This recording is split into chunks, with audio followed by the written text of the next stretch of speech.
move now to the Supreme Court and a very important case heard today on President Trump's tariffs. The majority of justices appeared skeptical during oral arguments that the president can use a federal emergency power law passed back in the 1970s to unilaterally impose tariffs. Jan Crawford joins us now from outside the Supreme Court. Jan, what did we hear today, and how did that skepticism manifest?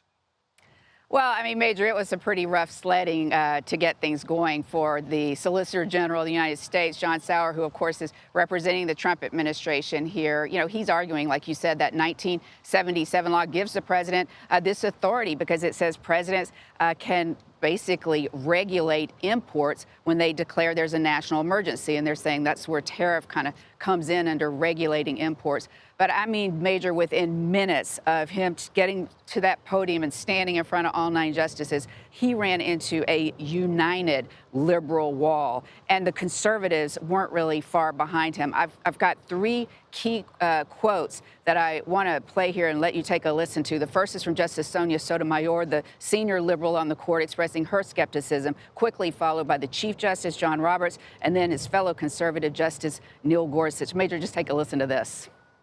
It's a congressional power, not a presidential power, to tax. And you want to say tariffs are not taxes, but that's exactly what they are.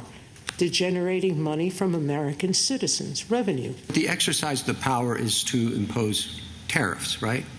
And the statute doesn't use the word tariffs. Congress, as a practical matter, can't get this power back once it's handed it over to the president. It's a one-way ratchet toward the gradual but continual accretion of power in the executive branch and away from the people's elected representatives. So with Sotomayor and the 2 other liberals and then those 2 conservatives, you got 5, right? I mean, it's pretty easy. 3 + 2 is 5. That's all you need for a majority.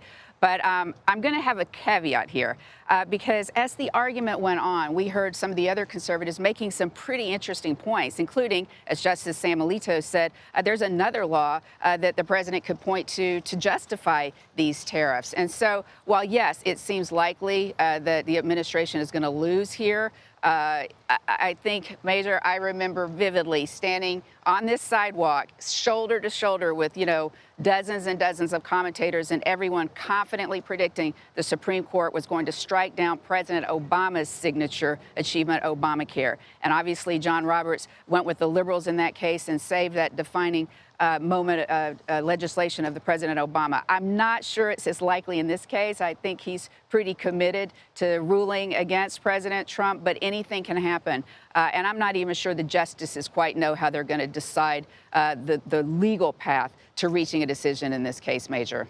Jan Crawford, outside the Supreme Court, thank you very, very much.